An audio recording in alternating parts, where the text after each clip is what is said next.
Hi there, and thanks for joining us for this Spotlight Series segment. I'm James Green, partner and VP for content at ActualTech Media, and I'm bringing you a conversation today about using files in a cloud world, something that we all have to do. Every business is working with files in one way or another, and the way that we need to do that is changing. My guest today is going to help us frame that and talk about a new way of thinking about it. So before we get into the discussion, hi, Russ. Thanks for joining us. Would you quickly introduce yourself to the audience, please? Sure. Hi, James. I'm Russ Kennedy. I'm the Chief Product Officer at Nasuni. Great. Well, it's a pleasure to have you. To frame the conversation, why don't you tell us a little bit about Nasuni? What do you do? Who's it for? Sure. So Nasuni is a file storage platform. We deliver file services to our customers, and our architecture is based on the cloud. We leverage object storage in both public and private object store providers, so public cloud providers as well as private object store providers. We leverage object storage to deliver a highly scalable, highly available global file system for our customers. And as you know, many use cases and many applications expect file systems to manage unstructured data. And the benefit of Nasuni is that we've organized our file system to be able to take advantage of some of the great properties of object storage. It's highly scalable. You can scale to billions of objects and petabytes or even exabytes of data in one single namespace. You can also scale with the Nasuni platform to multiple locations all over the world. You can essentially have a global file system that is being accessed by users in any location in the world. And we actually have customers that are doing that today. So Nasuni's got some really interesting capabilities around delivering file services with an object back end that allows us to scale and service our customers across a number of different locations. Today, we have over 530 customers worldwide. We're actually serving information to those customers at over 10,000 locations worldwide. That can be in physical offices, it can be in data centers, it can be in manufacturing facilities. It can actually be from the cloud as well.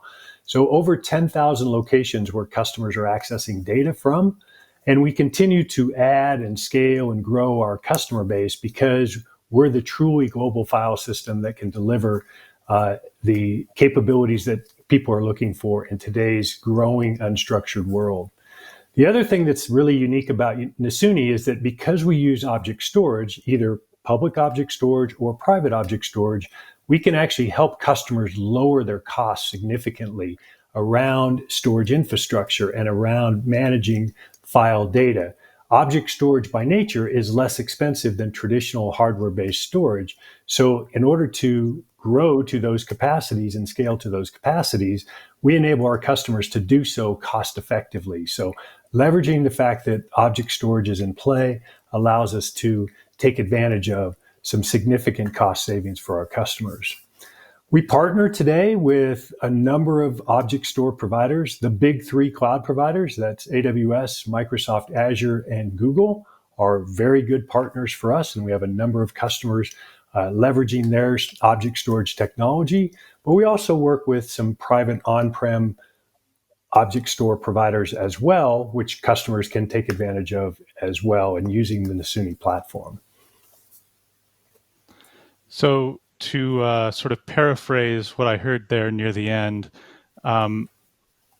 it's advantageous to most businesses today to consume object storage in one way or another, but in a lot of cases that would require rewriting the application or building a new application from scratch. And one of the neat things, among others, that you could do with the Nasuni platform is reap the benefits of cloud-based object storage, or I think you said on-prem object storage as well, without needing to basically entirely rewrite the application that's expecting file. Did I get that right? Oh, that's exactly right. Many applications that are still very prevalent in a number of different of our customers and around the world need and leverage file systems. They access data over file system protocols, and they need to be able to communicate to a storage system over a file system or using a file system protocol. But because Nasuni's in play, we can deliver that kind of interface and that kind of capability to those applications and to those customers, to those users, but still on the back end, take advantage of the scale, the durability, the availability of object storage, and very importantly, the lower cost of object storage, because it is significantly less costly than traditional storage. Even traditional cloud storage is more expensive than using object storage. And we're the only file system provider that I'm aware of in the world today that has a native object storage based file system. And that allows us to deliver even a global file system to our customers using the backend object store provider.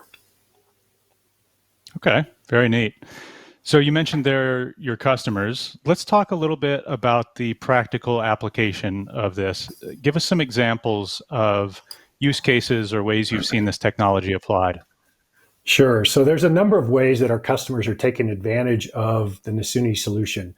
First and foremost, when we engage with customers, and this is true for just about any customer in any kind of industry or organization, they typically have a variety of different file system technologies deployed. If they're of any size, or if they've grown at any level, or if they grow by acquisition or other things, they typically end up managing a variety of different technologies in a variety of different locations, because file systems are typically location based or infrastructure based, if you will.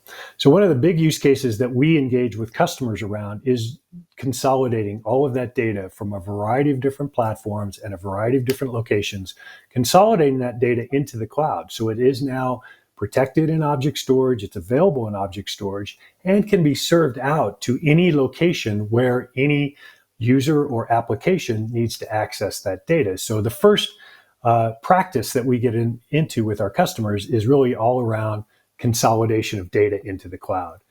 With that, we can enable a number of different use cases. For example, we can enable things like remote work with virtual desktop infrastructure or with remote file access. That's a typical use case. We have built into the platform and into the architecture a continuous versioning file system, which allows customers to not have to necessarily back up their data, because they can recover to any point in time in the file system should they be hit by a ransomware attack, or should they just lose a file for whatever reason. It gets accidentally deleted, or they have some corruption on the file. It's very easy for our customers and our administrators to roll back to a previous point in time in the file system and recover the data nearly instantaneously. So that's a big benefit that we can deliver to customers, and a big use case that they use our technology for. I talked a little bit about a global file system and the fact that it enables things like collaboration. So sharing of data across multiple locations, that's a big use case that customers look at Nasuni to provide. And then finally, one more I'll tack on. Many organizations today spend extraordinary amount of money to do things like disaster recovery. They spend for second systems and other locations and all the network infrastructure and the software infrastructure to be able to quickly fail over to another location should they have an issue, should they have a problem. Well, disaster recovery is built into the Nasuni architecture. Any location can fail, and it's very easy for that location or another location to pick up and continue to process for that particular location should it fail.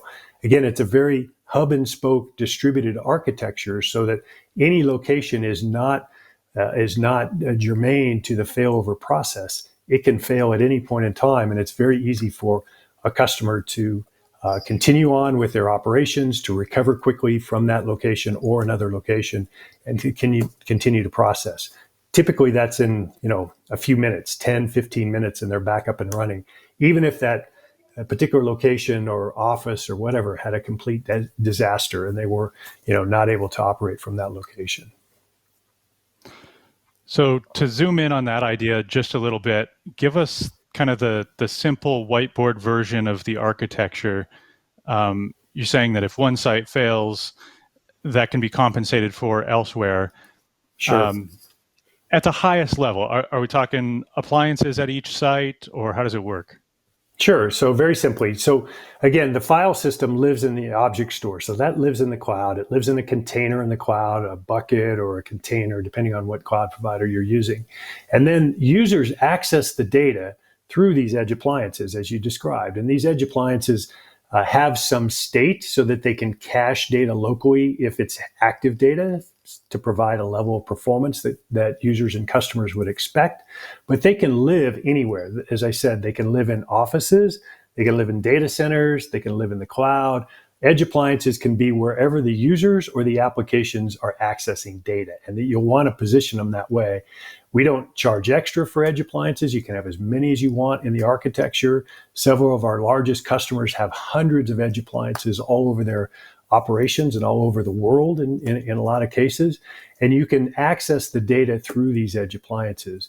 Then back to your DR comment, if one of those edge appliances goes offline or the location where it's being served from goes offline, very simply, you spin up another edge appliance somewhere else in the world, either in the cloud or some other location, point it to the container that has the file system data in it, and right away you have access to the entire file system. And then as you start actively using that data, it will start to sync down from the cloud to that edge appliance. So it'll populate the local cache, if you will, of that edge appliance. But that whole process is minutes. It's you're back up and running if you lose an entire site in essentially minutes. So you don't have to spend significant amount of money for your disaster recovery purposes. Your business continuity is essentially a few minutes, you're back up and running. The whole file system is available to whatever location recovers from. Makes perfect sense. So the architecture possibilities that a platform like Nasuni creates are pretty broad and really interesting and applicable to a lot of businesses. What are some of Sure. the areas where it creates a significant amount of opportunity that either has not been tapped yet or you see coming soon? Right, right. So, I think with the advent of COVID coming on board in 2020, we've seen a significant shift. I think the world has seen a significant shift in moving operations to the cloud, whether that be a public cloud. In most cases, it's a public cloud or some sort of hybrid kind of operation, if you will. But moving a lot of data and a lot of workload to the cloud, and we think that's going to continue even after the pandemic subsides. That's going to continue because people see the benefits of managing infrastructure through a cloud service provider. They see the benefits of scale. They see the benefits of a SaaS model where they pay as they consume resources. They don't have to physically manage infrastructure. They don't have to physically manage facilities to house that infrastructure. So we're seeing a big shift of workload and a big shift of data to the cloud. That's certainly a great opportunity for Nasuni because we're a cloud-based platform. We're a cloud-based file system, an object storage-based file system. So your data is already there. If you're a Nasuni customer, you're already in the cloud. Now, what can you do with that data? How can you leverage that data? Well, we talked about a few things. You can leverage it for collaboration, sharing data across multiple locations and collaborating on that data. You can also use cloud service infrastructure and in particular cloud services around analytics of data. So you can mine data and really understand maybe some historical relevance to the data that you've stored in the file system. You can build search indexes. You can do image recognition type of scenarios. You can look for compliance variances and other things in your data. So there's a lot of tools and a lot of capabilities that customers can take advantage of because their data is now in the cloud.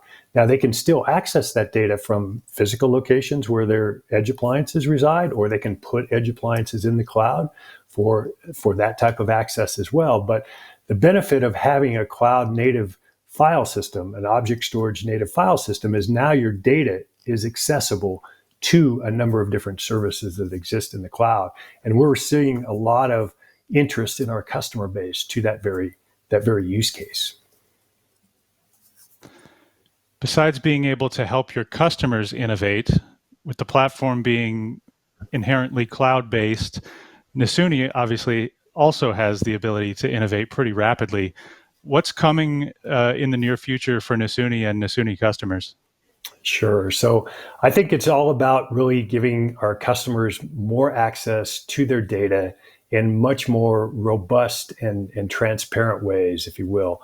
I mentioned that edge appliances today, the predominant way that customers access their data in Nasuni, but we're building more robust infrastructure around providing access to that data from different access points, from different types of services, if you will. Again, a lot of the data that we're seeing is shifting to the cloud. A lot of the data generation is happening today in SaaS applications. These are applications that are built for the cloud, and the data only exists in the cloud. Well, our customers still want to have access to that data, but they want to have access to that data in Nasuni. So we're building things like connectors between SaaS applications and Nasuni, for example, to give customers the ability to leverage the Nasuni platform for what it's good at: scale, durability, recoverability, those kinds of things, but yet still have access to the application, the SaaS application that's building that data.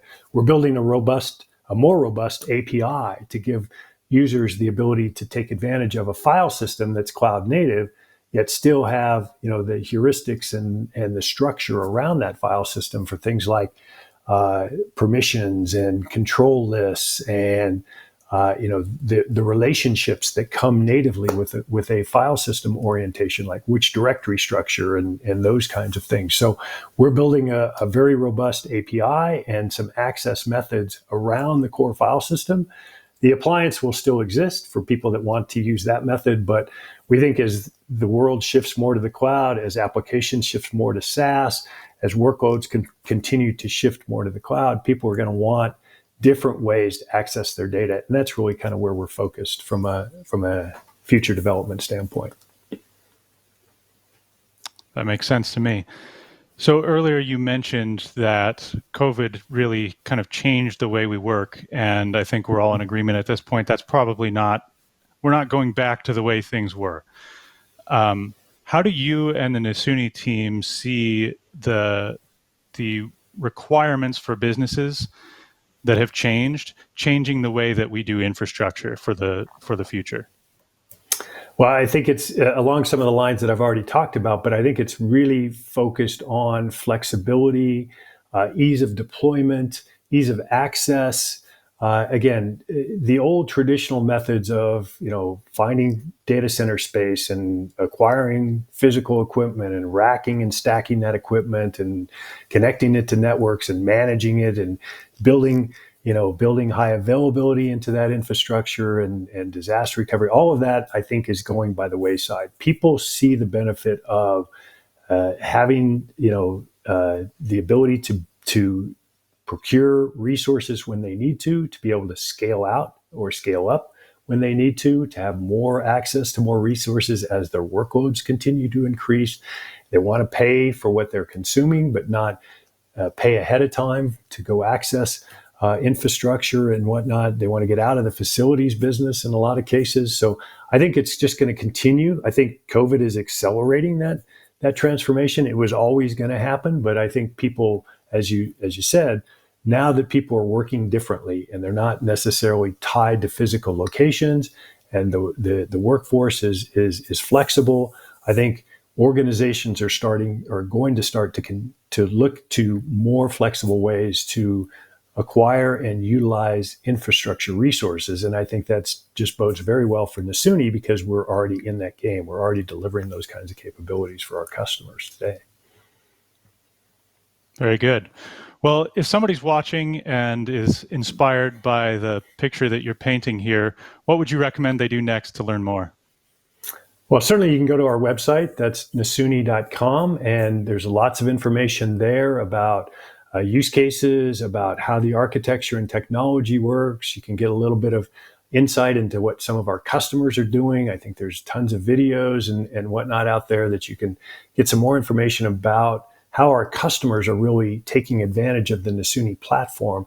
And I think it'll, regardless of what industry you're in, I think it'll be beneficial for folks to take a look at how a modern cloud services platform can deliver file services to existing and new applications that customers are taking advantage of today. Great. And if you're watching and you've enjoyed this Spotlight segment and want to view more of them, learn about technologies like this that can be a game changer, head on over to the ActualTech Media YouTube page, youtube.com/ActualTech Media, and you can find a playlist there with the full series of Spotlight segments.